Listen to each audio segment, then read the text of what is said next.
हम लोग मैनपुरी से आते हैं। हाँ और नेताजी हमारे लिए भगवान है। नेताजी ने लाखों करोड़ों गरीबों को, जिनके 2 टाइम की रोटी नहीं बनती थी, उनके घरों का उद्धार किया।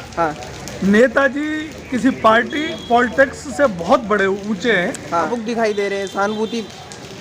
हाँ देखो, हम लोग मैनपुरी से आते हैं। हाँ और नेताजी हमारे लिए भगवान है। ये हम लोग इस बात को जानते हैं, क्योंकि नेताजी ने जो उपकार गरीबों के ऊपर किया, किसानों के ऊपर किया, आज की डेट में मुझे लगता है कि वो लोग अगर नेताजी की चाल पे, नेताजी के तरीके से, नेताजी के विचारों पे चलते तो आज इस देश में किसान दुखी नहीं होता, देश का नौजवान बेरोजगार नहीं होता। नेताजी ने हमेशा गरीबों की मदद की। नेताजी गरीबों के भगवान है, किसी जाति विशेष के नहीं। लेकिन जब जब गरीब की बात आई तो नेताजी याद आते हैं। नेताजी याद आते हैं। दोस्तों, हम सभी के लिए बुरी खबर है। माननीय नेताजी मुलायम सिंह यादव जी हमारे बीच नहीं रहे। 2 अक्टूबर से मेदांता अस्पताल में भर्ती नेताजी ने आज अपना अंतिम सांस सुबह 8:16 पर मेदांता अस्पताल गुरुग्राम में लिया। बहुत ही दुखद खबर है, हमारे बीच नेताजी नहीं रहे। एक बहुत बड़ा गैप खाली हो गया है। अब यूपी की राजनीति में, पूरे देश की राजनीति में एक बहुत बड़ा गैप खाली हो गया है, सूनापन हो गया है, जिसको भरने में बहुत समय लगेगा, सदियां बीत जाएंगी। नेताजी एक ऐसी शख्सियत थे जिन्होंने अपने बलबूते एक ऐसी पार्टी की, एक ऐसी विचारधारा की, समाजवाद की स्थापना की थी। देश के सबसे बड़े सूबे में एक समाजवाद की स्थापना करना एक बहुत ही बड़ी बात होती है। नेताजी अपने बलबूते इतने बड़े नेता बने कि लोगों ने उन्हें नेताजी कहना शुरू किया। आज बहुत ही दुखद खबर है। सुबह 8 बजे सूचना मिली। मैं लगातार वहाँ पे था 2-3 दिन। कल घर आ गया था और मुझे क्या पता था कि घर आते ही ऐसी सूचना मिल जाएगी।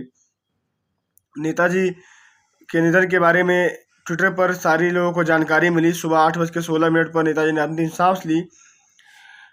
हमारे बीच नेताजी नहीं रहे। अब देखिए, बोलने के लिए शब्द नहीं है, लेकिन जो अपडेट है वो बताने के लिए मैंने सोचा कि आप लोगों को अपडेट दे दूँ। उनके समर्थकों में, उनके चाहने वालों में, समाजवादी पार्टी के और तमाम अन्य पार्टियों के जो लोग हैं, नेता हैं, सभी लोग कहीं ना कहीं दुखी हैं। आपने देखा होगा कि मैंने तस्वीरें दिखाई कि ऐसा कोई भी ऐसी पार्टी नहीं बची जिसका नेता, बड़े से बड़ा नेता, चाहे उन्होंने अखिलेश यादव जी को फ़ोन न किया हो, चाहे खुद अपनी मौजूदगी मेदांता अस्पताल में न दर्ज कराई हो, चाहे बसपा हो, आम आदमी पार्टी हो, कांग्रेस हो, भाजपा हो, सभी दल के नेता पहुंचे। क्योंकि जो नेताजी की राजनीति थी वो दलगत राजनीति से ऊपर उठ के थी। कहीं न कहीं उनकी जो राजनीति थी उनकी सबसे बनती थी, और ये देखा भी गया था यूपी की राजनीति में। तो सभी दल के नेताओं कहीं न कहीं उनको एक बनती थी, उनसे पसंद था और सारी चीज़ें थी नेताजी के साथ।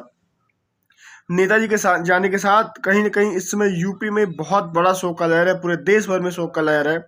उनके चाहने वालों, समर्थकों में, उनके परिवार में, पूरा सैफई परिवार में, सभी लोग इस समय कहीं न कहीं बहुत ही दुख की घड़ी है।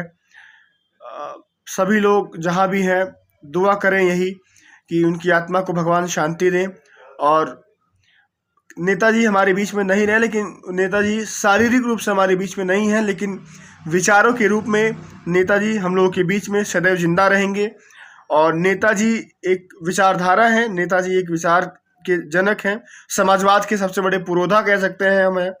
देश की सबसे बड़े सूबे में समाजवाद की स्थापना करना अपने बलबूते पर बहुत बड़ी बात है। तो बाकी देखते हैं आगे क्या क्या कार्यक्रम है। अगर सैफई जाना हुआ तो मैं सैफई भी जाऊंगा, वहां से भी तस्वीरें आप लोगों को दिखाऊंगा। अभी के लिए दिवंगत आत्मा को शांति, भगवान उनको दिवंगत आत्मा को शांति प्रदान करें। ओम शांति।